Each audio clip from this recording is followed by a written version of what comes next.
una cajita, está por allí, si alguien me la puede alcanzar, por favor. Esté cerquita por ahí. Una cajita va a ser utilizada allí en el salón. Gracias, madre. Esta cajita, miren acá, donde nuestros niños van aquí a depositar su ofrenda, y esa la vamos a manejar allí en el salón. Aquí, los niños están viendo esta cajita. Listo, a partir de hoy vamos a ofrendar aquí dentro del salón. Y ustedes, iglesia, saben que cada ofrenda que entra a casa de oración es reutilizada para nuestros niños, para sus fondos, para sus útiles, para los trabajos manuales que ellos realizan allí dentro del salón. Que sin duda alguna ellos se llevan esa enseñanza en su corazón. Amén. Ellos llevan, ustedes dicen, pero qué gracia tiene que el niño pinte eso de para un lado y para el otro. Pues tiene mucha gracia. Tiene mucha gracia. Porque ese dibujito que el niño plantó ahí, puede que ese niño esté representando el amor de Dios. Si pintó de rojo, es porque el niño está plasmando ahí que la sangre de Cristo lo limpió de todo pecado. Y usted va y mira ese papel y dice, pero ese papel ahí pintado. Pero ese papel para el niño tiene un significado inmenso. Entonces, cuando el niño salga del salón con esas actividades manuales, usted pregúntele, ¿qué significa esto? ¿Qué hicieron? ¿Qué le enseñaron? Y a partir de hoy les vamos a enseñar que ya no vamos a ofrendar aquí adelante, sino en el salón. Gloria al Señor. Qué bueno que nuestros niños estén cada día siendo instruidos por la palabra del Señor. El día 28 tenemos la celebración de los niños. Ya estamos organizando todo. Recuerden que van a venir los niños de los diferentes grupos, de los diferentes barrios, van a estar aquí reunidos. Entonces, con ayuda del Señor, esperamos que la iglesia toda nos acompañe ese día, ese domingo a las 8 de la mañana. Usted ese día prográmese, el servicio no es a las 9. Tal vez cuando usted llegue a las 9 ya le va a tocar allá afuerita. Amén. Pero necesitamos ese día que toda la iglesia nos apoye con este grupo de niños. Tranquilos que ustedes, los adultos, van a tener su mensaje, su porción de la palabra, y nuestros niños también. Ya tenemos todo organizado. Usted va a decir, ¿y la pastora dónde va a meter toda esa cantidad de niños? Tranquilos, está todo fríamente calculado. El salón es pequeño, pero ya sabemos dónde vamos a ubicar nuestros niños ese día. Vamos a compartir una serie de cositas que no lo puedo decir porque es sorpresa para nuestros niños, pero los esperamos el día 28. ¿A qué horas? A las 8 de la mañana. Entonces todos vamos a apoyar ese servicio dominical que será de gran bendición. Vamos a pasar nuestros niños al salón, por favor. Toditos, ahí está la maestra preparada con sus ayudas visuales. Mire, señor, puede llevar eso. Con su actividad manual, allí está nuestra maestra y nosotros vamos a recibir la palabra del Señor.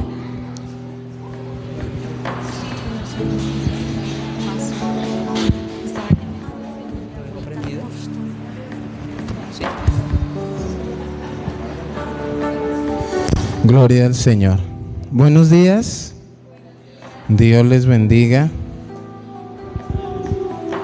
Bueno, qué buena oportunidad una vez más poder reunirnos, compartir la palabra de Dios, poder aprender, pero tener esa intención en el corazón de seguir siendo cambiados y renovados. Amén. ¿Cuántos tienen ese anhelo en su corazón? Que el Señor siga haciendo esa obra que un día empezó, que un día inició. Ese debe ser uno de los anhelos en su corazón. Muchas veces yo les he dicho que hay personas que tienen las cosas de Dios como un fetiche o como un amuleto. Que si yo voy a culto, pues me tiene que ir bien. O si yo voy a culto, pues Dios me tiene que hacer el milagro. No, primero va a empezar por cambiar su vida.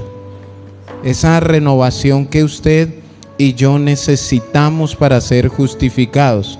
Claro, en el camino Dios hace muchas cosas. ¿Cuántos son fieles testigos del amor y el poder de Dios?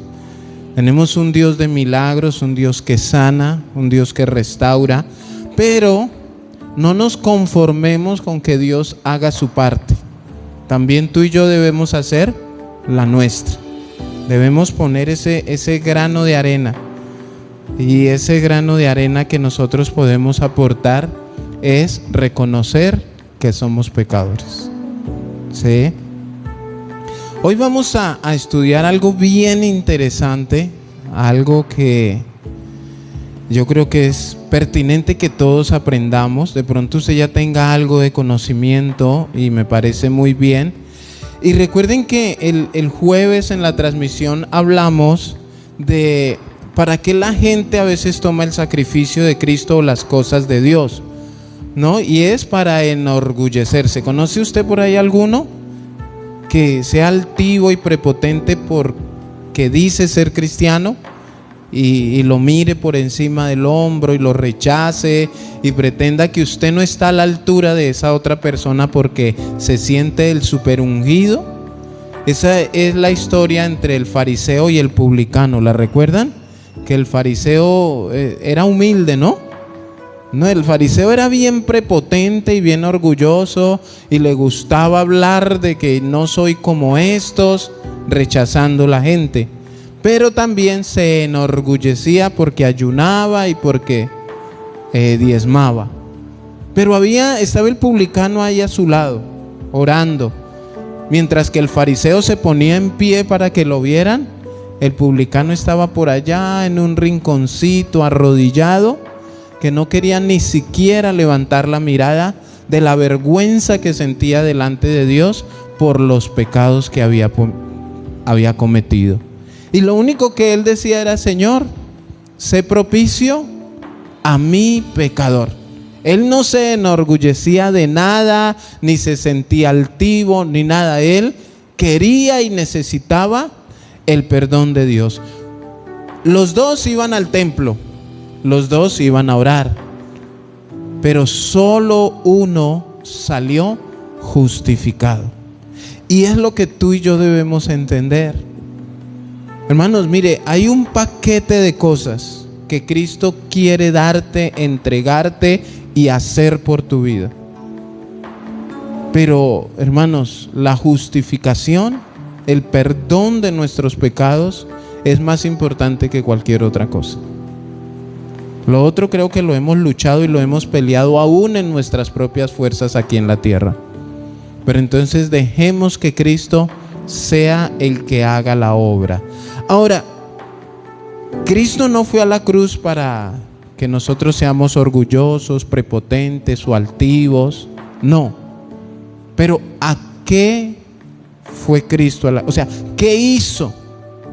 ¿Cuál fue esa intención de Él entregarse como se entregó?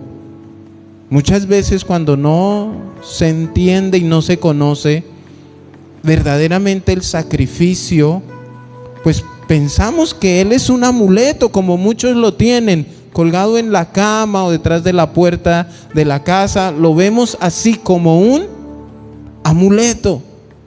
Hace poco en el apartamento hablábamos algo con mi esposa, y estaba el primo de mi esposa hablando de cuántos empezamos a valorar nuestros padres, lo que hicieron, pero cuando usted cuando usted verdaderamente entendió qué era trabajar para comprar una libra de arroz, qué era trabajar para usted ponerle un plato de comida a su hijo en la mesa. Y muchos de nuestros padres nos decían que ya tendrás tus hijos, es que usted no valora, y verdaderamente éramos así. ¿Por qué?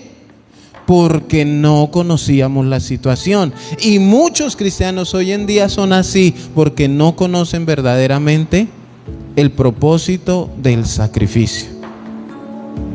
Y debemos entenderlo y conocerlo, hermanos. Colosenses 2, 14 y 15. Colosenses capítulo 2, versículo 14 y 15. Esto es una parte muy importante que tú debes mirar, analizar y entender de lo que hizo Cristo al ir a la cruz del Calvario. ¿Estamos todos allí? Colosenses capítulo 2. Vamos a leer desde el 13 para tener un mayor entendimiento. Dice: y a vosotros, estando muertos en pecados y en la incircuncisión de vuestra carne, ¿qué hizo? Os dio vida juntamente con Él, perdonándoos todos los pecados. ¿Qué hizo Cristo? Darnos vida y perdonar nuestros pecados. Eso hizo hasta ahí. 14. Anulando el acta de los decretos que había contra nosotros, que nos era contraria, quitándola en medio y clavándola en la cruz, y despojando a los principados y a las potestades, los exhibió públicamente. ¿Y qué hizo? Triunfando sobre ellos, ¿en dónde? En la cruz. Eso hizo. Entonces, mis hermanos, mire, hay una serie de cosas aquí. Darnos vida, perdonar nuestros pecados, despojarnos de las potestades, de los principados, los exhibió públicamente y triunfó sobre ellos. Pero todo esto, ¿dónde lo logró? En la cruz, hermanos. Y eso es lo que tú y yo debemos entender. Ahora, vamos a traerlo así, un ejemplo maluco. Pero ¿qué pasa? Nosotros de niños teníamos alimento, zapatos, vestido, ¿qué más? Un techo, así sea pagando arriendo. Mire, yo no entendía qué era. Mamá decía: la plata no me alcanza, el arriendo ahorita me bajan a cobrar. Y uno estaba viendo televisión y pues como que uno decía: pues arregle su problema. Pero ¿cuántos comprenden qué es eso ahora? Escúcheme bien, así usted tenga la plata para pagar. Tener ahí 600, 700 y usted contarlos una y otra vez para ir a entregarlos. Ay, santo. Ahora uno lo entiende. Entonces, saber o no entender mejor. Cuando se tiene todo, ¿por qué se tiene todo?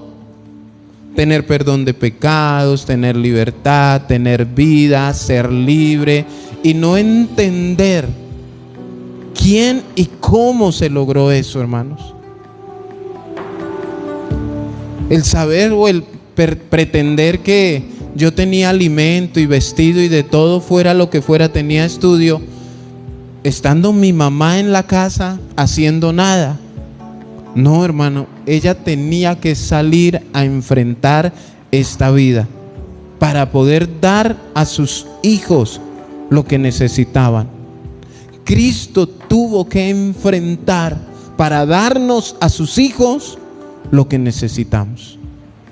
No le salió fácil, no le salió como muy barato. Ahora, su mamá pagaba arriendo. ¿Usted hacía algo? ¿Usted le ayudaba con algo? Nada. ¿Quién lo pagó? Ella. Cristo pagó por sus pecados. ¿Usted qué hizo? ¿Qué aportó usted? Su pecado, si ya se arrepintió de él. Y así es con Cristo, hermanos. Cristo ha hecho todo. Por eso es que tú y yo somos más que vencedores. Es más, nos sentábamos a la mesa, comíamos, sea lo que sea que nos pusieran ahí. ¿Alguno cocinaba? ¿Alguno? Nada, hermano, todo lo hacía la mamá, el papá.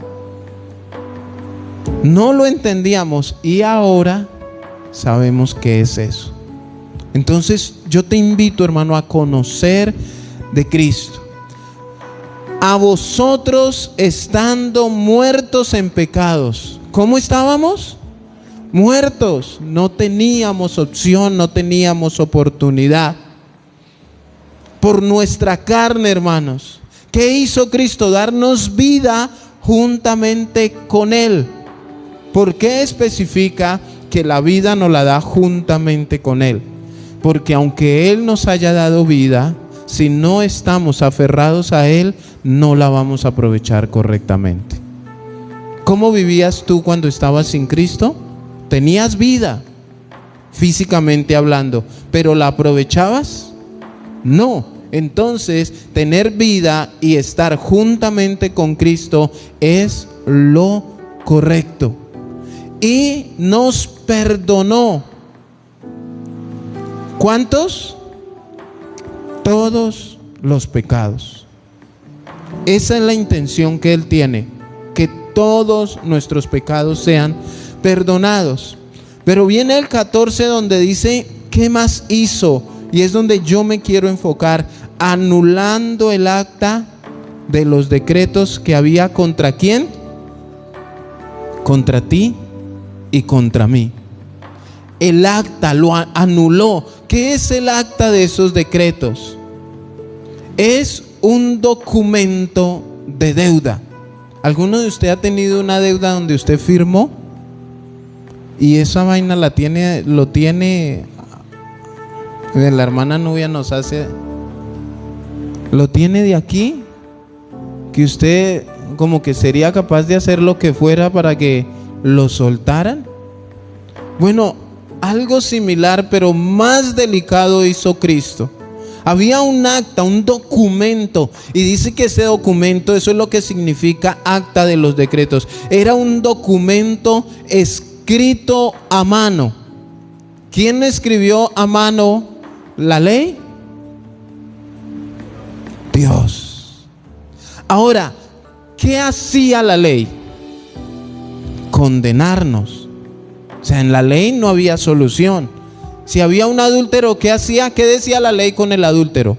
Que tenía que morir, y no en la silla eléctrica. Era algo cruel, apedreado. Entonces, esa acta que habla de la ley, que esa ley era lo que nos condenaba, esa ley eran las ordenanzas en donde por todo moría. La ley decía, si usted ofendía a su hermano, moría. Si usted mentía, moría. Si usted era un hijo que deshonraba a sus padres, moría. Todo llevaba a la muerte. Y ese fue el acta que fue anulada. Todo lo que te condenaba a ti. Había contra nosotros, era algo adverso, algo que no te ayudaba. ¿Cuántos pueden hablar de su vieja manera de vivir? De cuando había pecado en tu vida. Y eso era algo que no nos convenía. ¿Y contra quién era esa acta de decretos? Mire al que tiene a su lado y dígale, contra nosotros. Habla en plural. ¿Sabe por qué está en plural? Para que usted no pueda decir contra usted, pero tampoco se crea más pecador que otro y diga contra mí. No, contra nosotros, hermano. Todos estábamos condenados. No había uno que no se librara. Había contra nosotros algo adverso. No había, en el Antiguo Testamento había salvación. No había salvación, hermanos. No habla de un Cristo. Simplemente usted tenía que llevar una vida perfecta. El que pecaba moría y punto. Por cuanto todos pecaron, están destituidos de la gloria de Dios. Y también dice la Biblia que la paga del pecado es la muerte. Entonces, hermanos, esto era lo que había contra nosotros. Ahora, este documento, esta acta, quedó sin valor, sin fuerza legal para exigirnos el pago de la deuda. O sea, esa acta exigía, escúchenme bien, era estricta. Usted no puede pecar porque la consecuencia es la muerte. No podía usted excusarse. No podía usted negociar con nadie. No había una oportunidad. Ahorita en el devocional estábamos hablando del arrepentimiento según el mundo. Ahora usted imagínese que encontraran a alguien adulterando como a la mujer sorprendida en adulterio. ¿Cuál cree que esa mujer, sabiendo que la iban a apedrear, cuál cree usted que era su actitud en ese momento? Está bien, apedréenme. Yo creo que ella suplicaba misericordia, perdón. Pregunta, ¿le servía de algo? No, porque ya sabía cuáles eran las reglas. Entonces, ese documento quedó sin valor. ¿En qué momento? Cuando Cristo fue a la cruz del Calvario. Él, como sustituto, quitó esta acta, este documento, y la clavó en la cruz del Calvario. Ahora, ¿en qué dimensión entiendo yo esto? Ay, sí, tan chévere. ¿Cómo se pondría usted si alguien lo llama ahorita a decirle que en su casa le dejó 10 millones de pesos? O cae desmayado, o yo no sé qué le pasa ya en su corazón, o pega un grito o algo. ¿Cómo se siente usted al recibir las buenas nuevas de salvación? De lo que ha hecho Cristo. Es más que 10 millones. Pero a veces no lo entendemos. Mijo, aquí está su almuerzo, aquí está la comida. Uno comía. ¿Usted entendía el esfuerzo de sus papás? Nada, no lo entendía, hermanos. Y por eso usted se lo comía. Es más, a mí no me gusta eso. Yo no quiero eso. ¿O cuántos llegaron a decir, otra vez arroz? Eso, la gente del mundo es otra vez iglesia, otra vez culto, otra vez orar. ¿Por qué? Porque no lo entienden, no valoran, hermano. Todavía no hay un entendimiento pleno. Ahora, ¿qué hizo con esta acta? ¿Sí? Anulando el acta de los decretos que había contra nosotros, que nos era contraria, dice que quitándola de en medio y clavándola en la cruz. Recuerde que a la cruz fue todo. Pecado, enfermedades, toda deuda fue pagada allí en la cruz. Ahora, los clavos con los que Cristo fue crucificado, la corona y todo no solamente dieron muerte a Cristo, también dieron muerte a la ley como nuestro adversario. O sea, ¿recuerdan el viejo pacto? La ley. Y dio muerte al viejo pacto, y hoy tenemos un nuevo pacto. ¿Quién hace el nuevo pacto? Cristo, nuestro Salvador, es el nuevo pacto. Clavó en la cruz, nos libró de toda culpa. Fue crucificado, dando muerte a Cristo, pero también a todo lo que tenía que ver con la ley. En la cruz fue vencido el pecado como culpa y como poder. ¿En cuántos de los que estamos aquí el pecado ejerce una fuerza?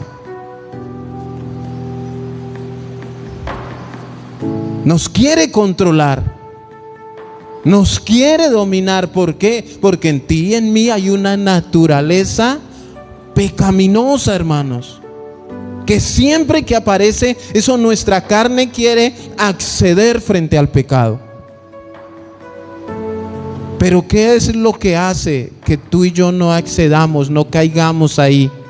Entender que Cristo ya venció por nosotros y nos dio esa autoridad, ese poder para poder decirle al pecado no. Hay una autoridad en ti y en mí. Ahora, también existe el pecado como culpa. No el pensar que tú eres culpable y debes pedirte perdón a ti mismo. No, es que tú eres culpable. ¿Cuántos son culpables? Pero ¿cuántos entendemos que tenemos un abogado? Que si hemos pecado, abogado tenemos para con el Padre, a Jesucristo el justo. Hermano, ahora, esto no es para que vaya y peques y vengas al abogado y pues como ahí está el abogado. ¿Recuerdan la enseñanza que hemos dado? ¿Para qué quiere uno un abogado? Para que lo libre a uno de sus problemas, sea o no sea culpable, ¿cierto? Resulta uno, no sé si alguno de ustedes ha resultado por ahí metido en donde usted dice, oiga, necesito un abogado. ¿Para qué? Para que me defienda y me libre de este problema. Ahora, ¿qué pasa? Porque es que muchos dicen, Cristo es mi abogado. ¿Por qué? Porque dice, pues me tiene que defender. Pero ¿cuántos entienden que la primera norma de un abogado es sujetarse a las normas del abogado? Yo te defiendo, pero tú me tienes a mí que decir la verdad de todo. Y tienes que sujetarte a lo que yo te diga, dice el abogado. Inclusive en el juicio, el abogado le va a decir, vea, diga esto. Usted no puede salir del país, usted no puede hacer esto, usted tiene que someterse al abogado. Pero muchos tienen a Cristo para que los defienda, pero no quieren someterse a sus reglas. O sea, usted defiéndame y ya, yo voy a seguir con mi vida. Entonces, eso hizo. Y quitándola de en medio, porque era que estaba Cristo, estaba el acta de los decretos y estábamos nosotros. Y esa acta de los decretos era lo que nos separaba. Entonces Él la cogió, Él la clavó en la cruz del Calvario, nos liberó y nos dio vida juntamente con Él. No para que seas orgulloso, altivo, prepotente o para que te creas más que los demás. No. Ahora el versículo 15. Despojando. Dígale al que tiene a su lado, despojando. Ahora usted sabe qué es despojar. ¿Qué es quitar? Porque es uno de sus sinónimos. Cristo despojó. Despojar es dejar sin autoridad. Quitar el dominio. ¿Qué controlaba tu vida antes? ¿Qué ejercía autoridad sobre tu vida? Y era uno, el pecado, y que el versículo 13 ya nos habló del pecado. Ahora aquí el versículo 15 nos habla, dice, y despojando a ¿quiénes? A los principados y a las potestades. Principados y potestades controlaban tu vida, tu mente, tu corazón. ¿Qué hizo el Señor? Despojó, dejó sin autoridad a los principados y a las autoridades, los dejó sin autoridad sobre ti. Eso ya no te controla. ¿Por qué? La Biblia es clara. ¿Qué hizo Jesús? Les quitó la autoridad que tenían sobre tu vida. Pero hay cristianos que todavía dicen que están endemoniados. Hay cristianos que todavía dicen, es que, pastor, es que los demonios, no, pero si el Señor dice que ya los despojó y que no tienen poder y autoridad sobre tu vida. Ahora, si tú crees estar endemoniado es porque algo te falta arreglar. Ahora, no puedes estar endemoniado, pero debes tener cuidado, porque sí puedes ser influenciado. Son dos cosas muy diferentes. Una cosa es que el drogadicto se fume la marihuana y otra cosa es que venga alguien a influenciarlo. ¿Cuántos nos ha tocado ser fumadores pasivos? El fumador pasivo es el que está ahí, no está consumiendo, pero le toca comerse el humo del que sí está fumando. Indirectamente nos toca y pasa uno por ahí, uy, huele aquí a naturaleza. Y a usted de pronto le duela la cabeza o algo, pero no es usted. Entonces, usted no puede ser poseído, usted no va a ir a decir deme. Pero escúcheme bien, puede ser influenciado por lo que está haciendo otro. Pero aún ahí en esa circunstancia, tú y yo debemos tener cuidado con la influencia. Esa influencia de tú estás cansado, ¿a qué vas a ir a culto?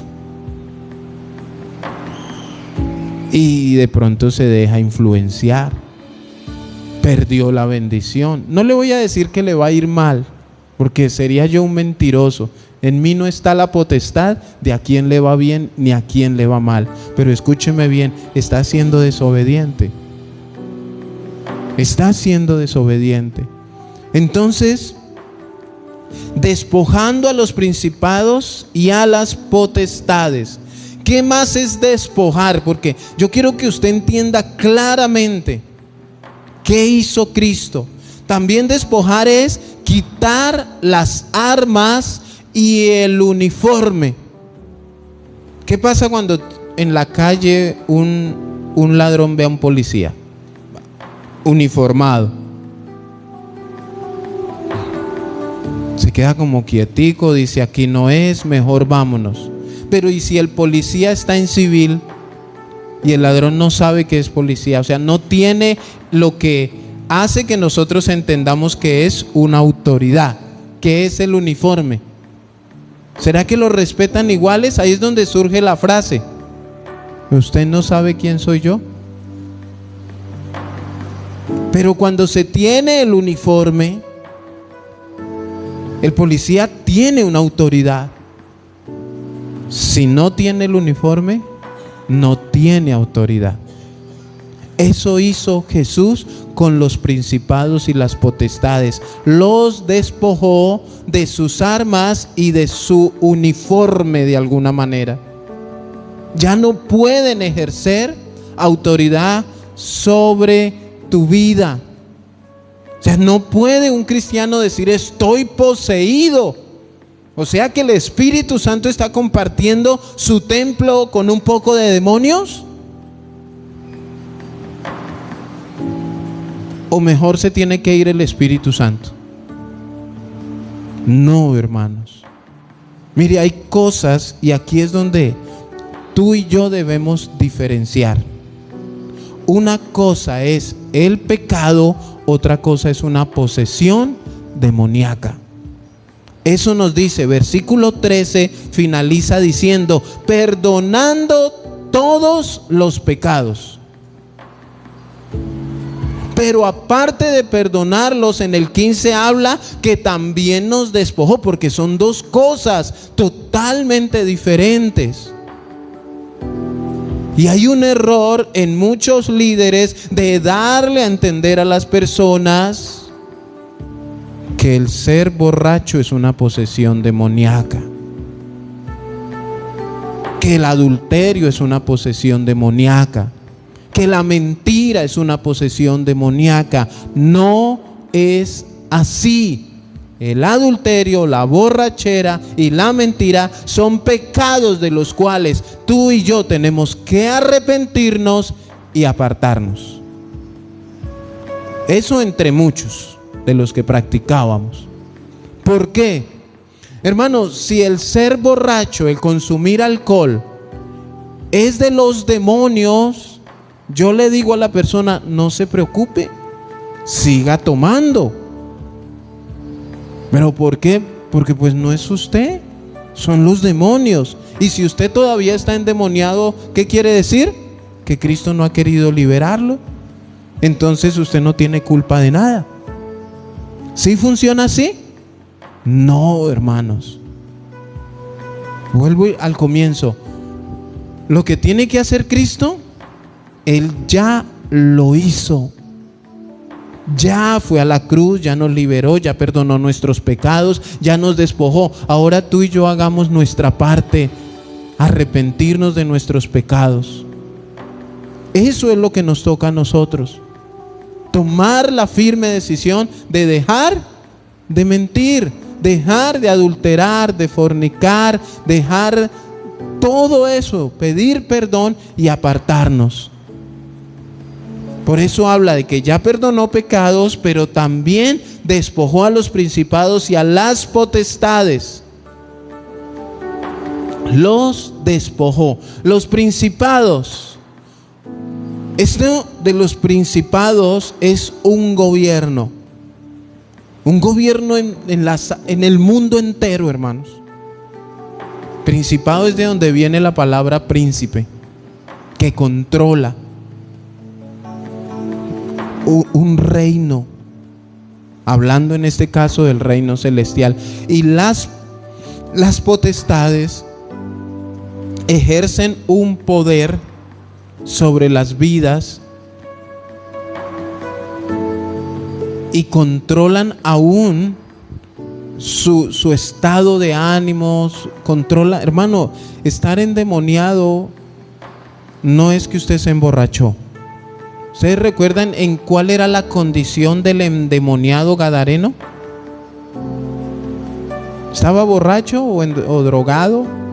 No, hermano, estaba pérdida de su conocimiento. No tenía paz, no tenía tranquilidad, porque abrió puertas. Entonces muchas veces sucede eso. Y vamos o van las personas a los lugares, a las personas equivocadas, supuestamente no para que le saquen los demonios o para recibir libertad, sino para buscan otro culpable que no es usted. Debemos reconocer y entender que ya Cristo despojó todo eso de nuestras vidas. Cristo quiere darte libertad total de todo. Solamente debes acercarte a Él de corazón, disfrutar de sus bendiciones. Pero mire, tristemente, hermanos, es difícil que una persona se acerque a Cristo por esta clase de cosas. Aquí una familia se nos fue porque no quiso entender esto.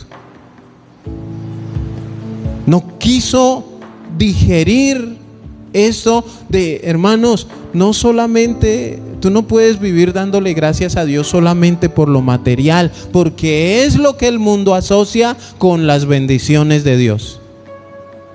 O sea, como alguien que no tiene a Cristo en su corazón, usted le pregunta cómo está y dice, bendecido, prosperado y en victoria, sabiendo que lo único que tiene ganado es el infierno.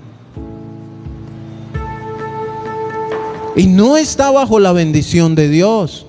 No tiene la libertad. Ni siquiera sus pecados han sido lavados en la sangre del Cordero. Pero dice que está en bendición. Pregunta, ¿sí es estar en bendición eso? Y dice que está en bendición porque tiene un carro y una casa o un buen empleo. Ya, estoy en bendición. Ayer hablaba con alguien y me contaba que tenía a alguien muy cercano que, no sé, la vida le cambió de la noche a la mañana. Sí, de esos milagros que hace el diablo. El diablo. Entonces, él se la pasa alardeando, esta persona. Es que hoy me va a llegar la bendición. ¡Fum! Juego de alcoba, juego de sala, juego de comedor. Y ¿qué pasó? La bendición. Y esta persona con la que hablé escucha cómo él y su pareja no se bajan de algunas palabras, se insultan de una manera que uno dice, pero si dicen que se aman, Entonces que ella, mientras escucha los insultos, 10 minutos después va y se sienta un rato a ver el Facebook y sale que ella publica la foto de él diciendo: eres el amor de mi vida. Y ella, pero si ahorita estaba diciéndole que ojalá se muriera y se fuera para... Pero que ella sale y: hola Bessie, ¿cómo está? Bendecida, gracias a Dios. ¿Por qué? Porque tiene un juego de sala, un juego de alcoba y un comedor. Pregunta: ¿son esas las bendiciones que Dios quiere darte? Hermanos, en nuestras fuerzas hemos conseguido eso. Pero esto que Cristo quiere darte, que solo se encuentra en Cristo, escúchame bien, en las fuerzas de nadie lo podemos conseguir, solamente viniendo a Cristo.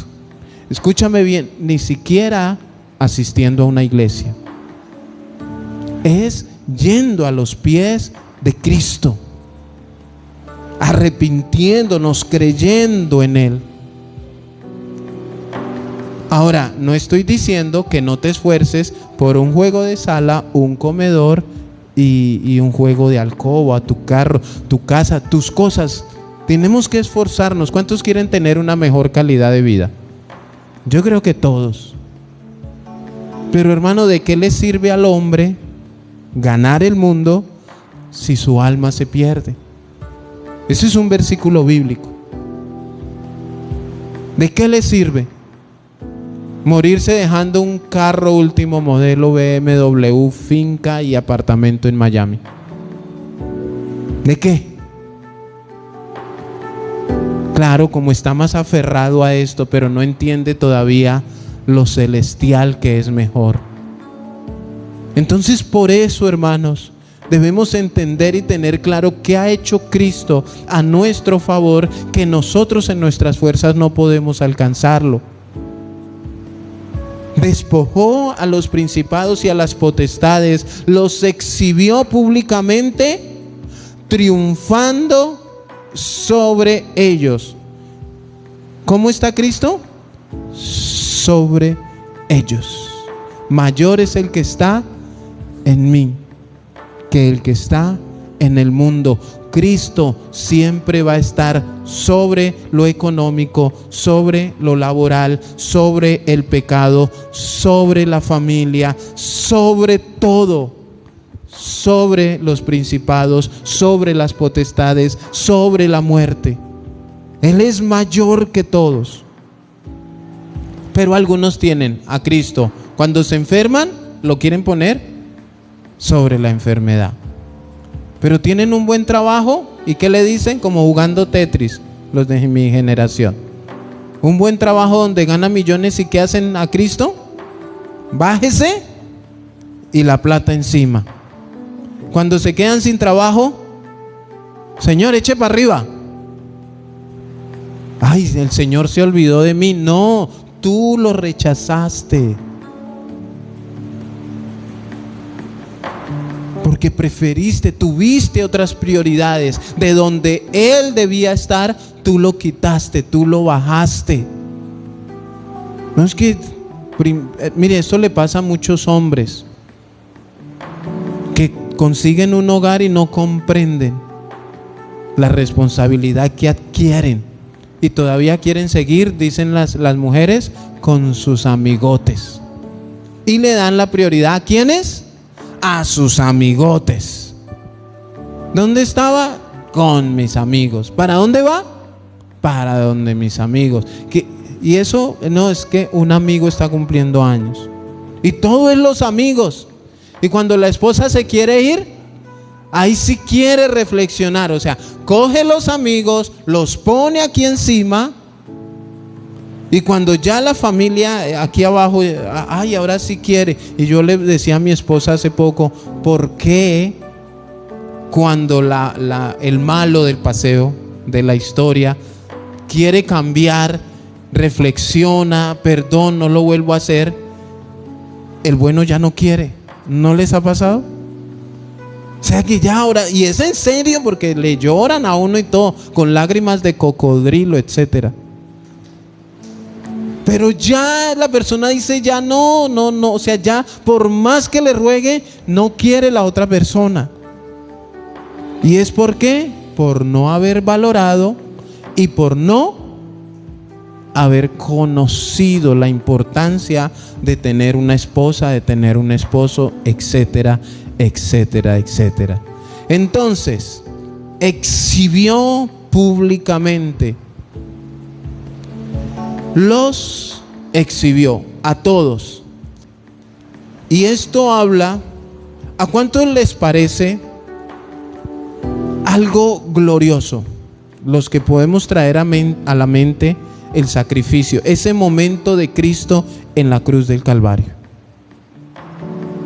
Clavos, corona, lanza en el costado, latigazos, se oscureció.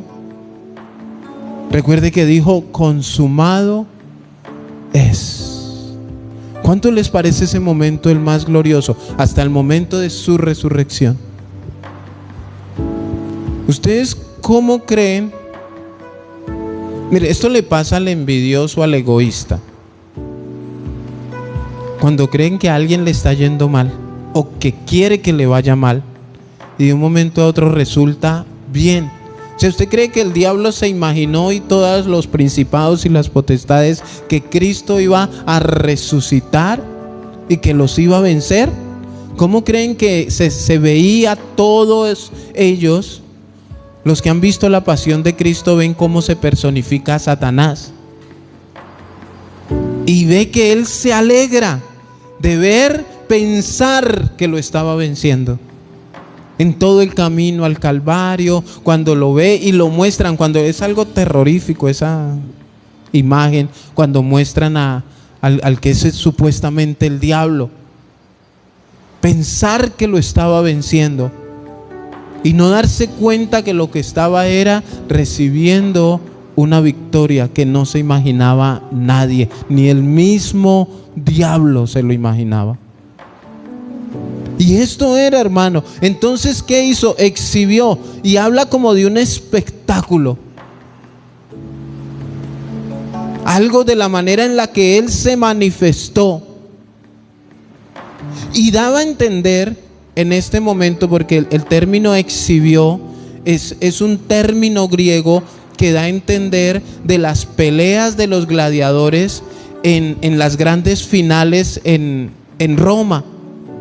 Esas peleas de los gladiadores donde hasta quitarse en la cabeza, eso para ellos los romanos era un gran espectáculo.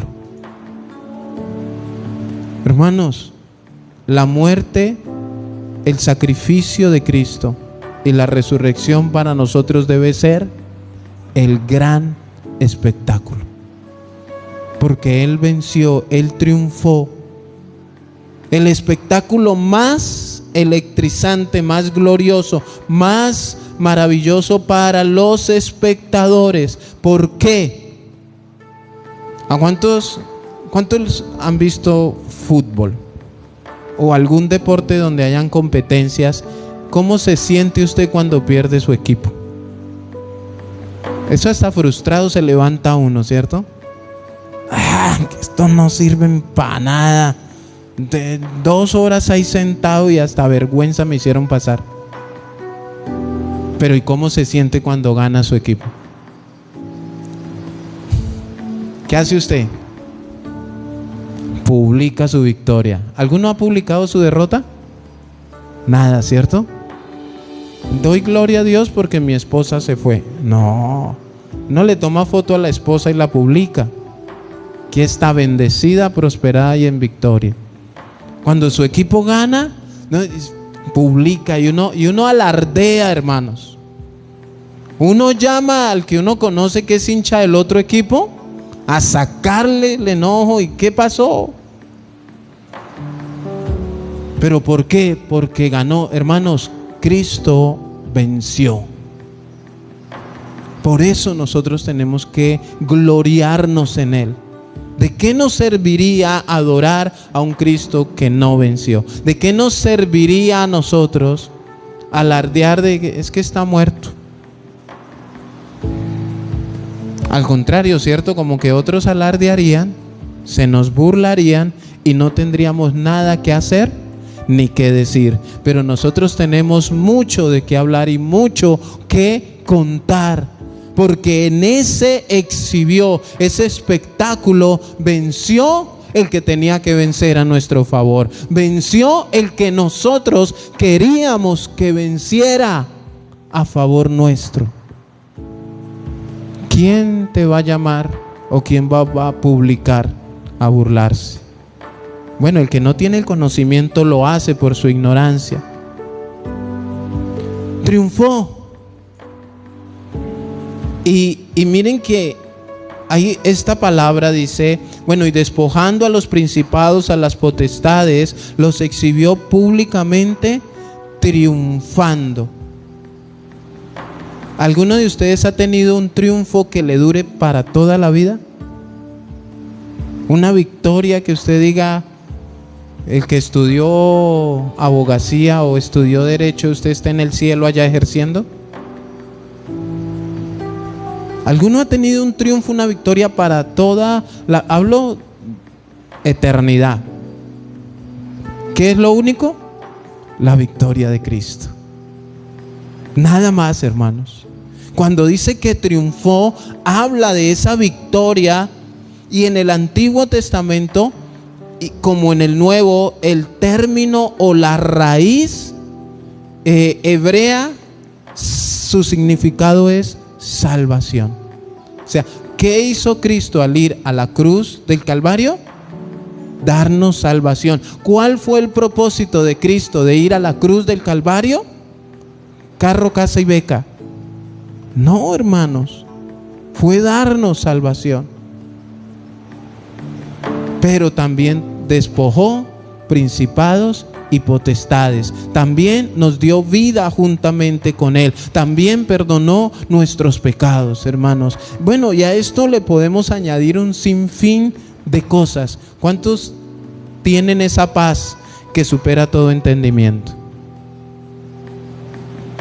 Hermanos, y a veces no lo entendemos.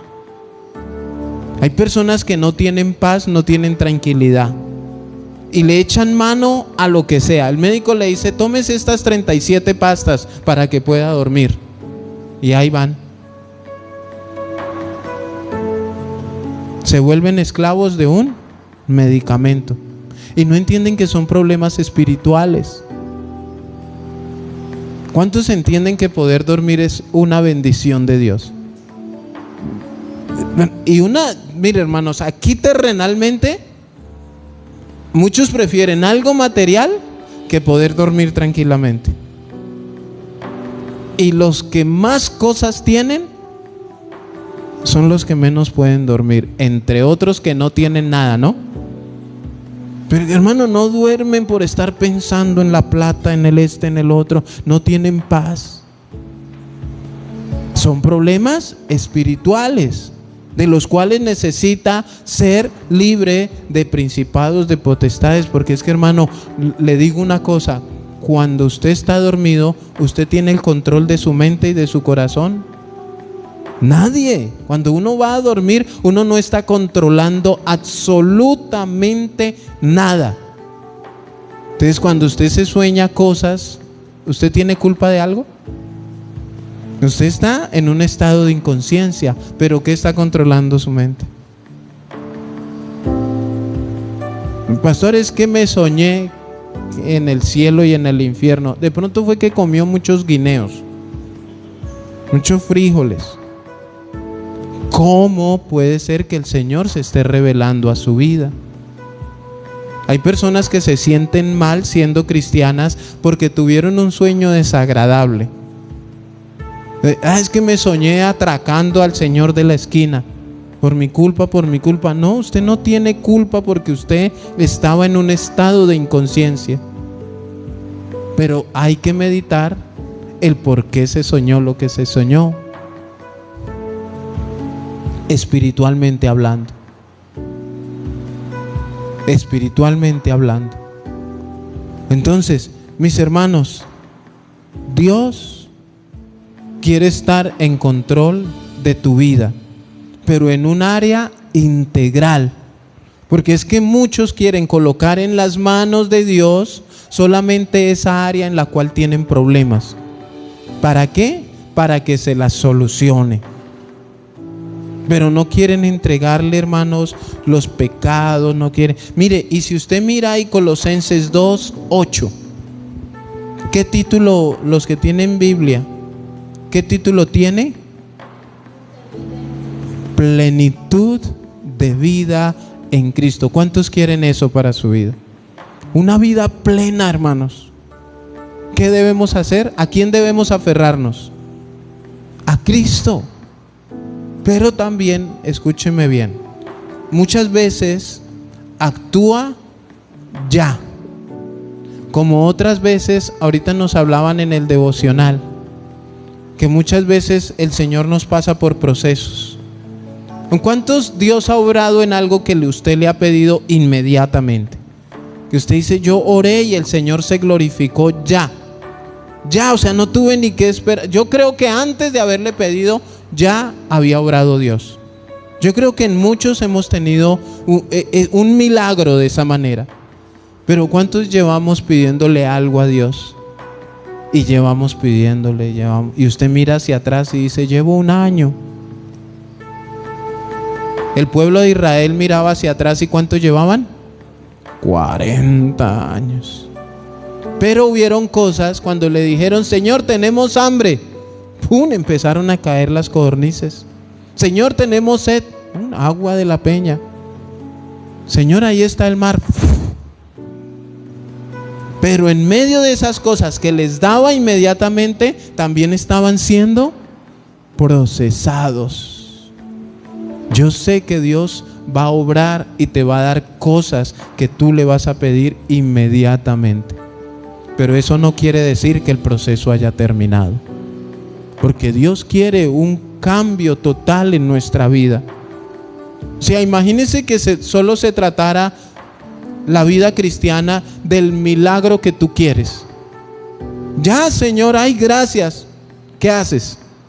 Te vas.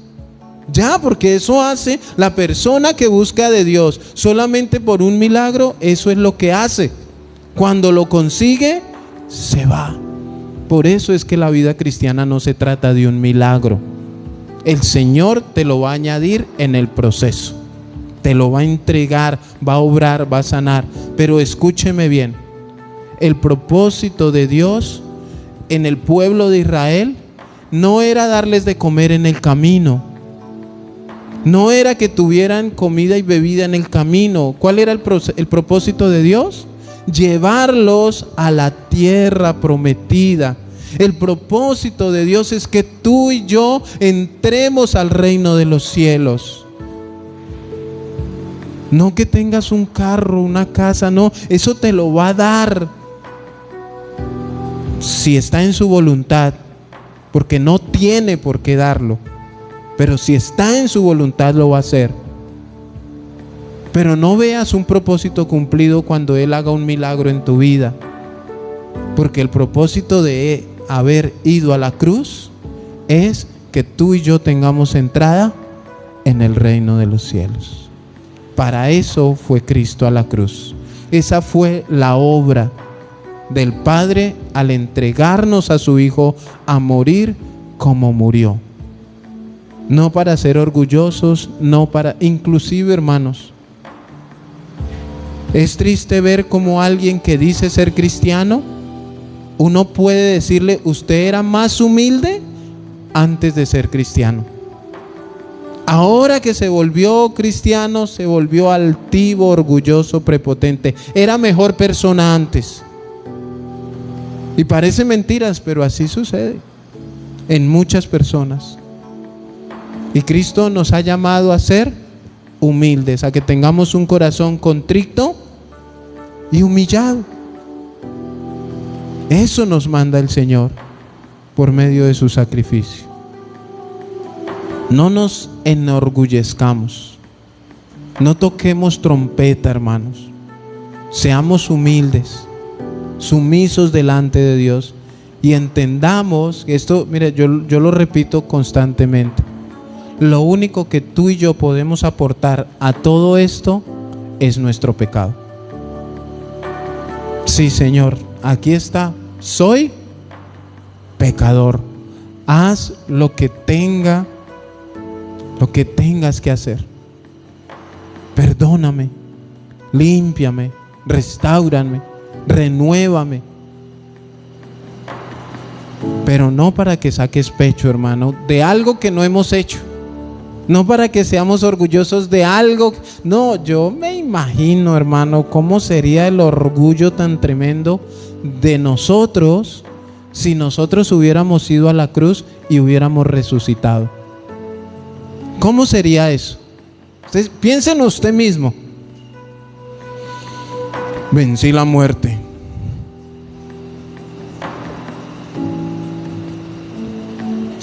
Sin haber hecho nada, hermano. Hay algunos que se creen los dueños del mundo. ¿Cómo sería, hermanos?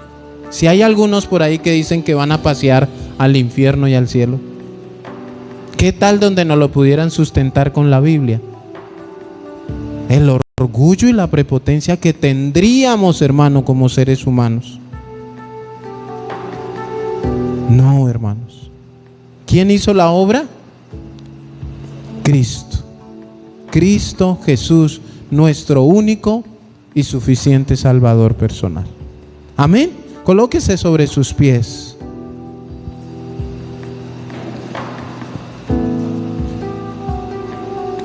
Nos ha llamado a ser humildes, nos ha llamado al arrepentimiento, nos ha llamado a tener un corazón dispuesto para Él. ¿Qué nos falta entregarle al Señor de nuestras vidas? ¿Qué falta que de pronto tomemos una decisión en nuestro corazón y le digamos: Señor, mira, no funcionaba esta área de mi vida porque la sigo manejando conforme a mis fuerzas y a mi manera? Y poder rendirnos porque Él, ¿qué quiere hacer Él? Obrar en nuestras vidas y corazones. Él quiere restaurarnos, sanarnos. Él quiere darnos libertad. Él quiere eso, hermano, pero si Él no lo hace, es porque nosotros no lo permitimos. Mire, hay cosas espiritualmente que Él quiere hacer. Es más, es su deber. No debemos reclamárselo. Pero hay cosas que sí están en su voluntad. ¿Cuántos creen que es el deber de Dios si tú te comportas como debes ser como cristianos? Sanar tu área espiritual, darte sanidad espiritual. Cristo lo debe hacer. Pero a veces pretendemos que como ese deber ser de Él, de que espiritualmente Él lógicamente tiene que actuar conforme a sus promesas. Pero a veces hay personas que le piden un carro de esa misma manera. O sea, exigiéndole. ¿Cuántos creen que el tema del carro no es igual que la santidad? Sin santidad, nadie verá al Señor. Sin carro, también. O sea, ¿qué es más necesario, el carro o la santidad? Pero a veces queremos, ¿sí ven cómo compara a veces la gente las bendiciones? Señor, el trabajo que quiero de 10 millones de pesos. ¿Cuántos quisieran ese trabajo? Amén. Pero ¿qué es más importante, la fe o el trabajo de los 10 millones? Ahora, ¿tú ya sabes cómo funcionaría tu corazón con 10 millones de pesos mensuales o quincenales? ¿Se han sentado a meditar cómo funcionaría su corazón? Ay, no, pastor, yo ayudaría a los más pobres. Eso dijo un pobre que ahorita no quiere voltear a mirar el barrio donde salió. Sí, es que cuando uno no tiene la plata, ese es el pensamiento. Pero cuando uno la tiene, el pensamiento se le olvida totalmente. Hermanos, pensemos y analicemos en esa obra de Dios. Nuestra fe, el ser justificados y el valorar verdaderamente el por qué y el para qué fue Cristo a la cruz del Calvario. Amén. Vamos a orar. Cierre sus ojos. Padre, damos gracias, Señor. Gracias por lo que eres. Gracias por lo que haces. Gracias por tu infinito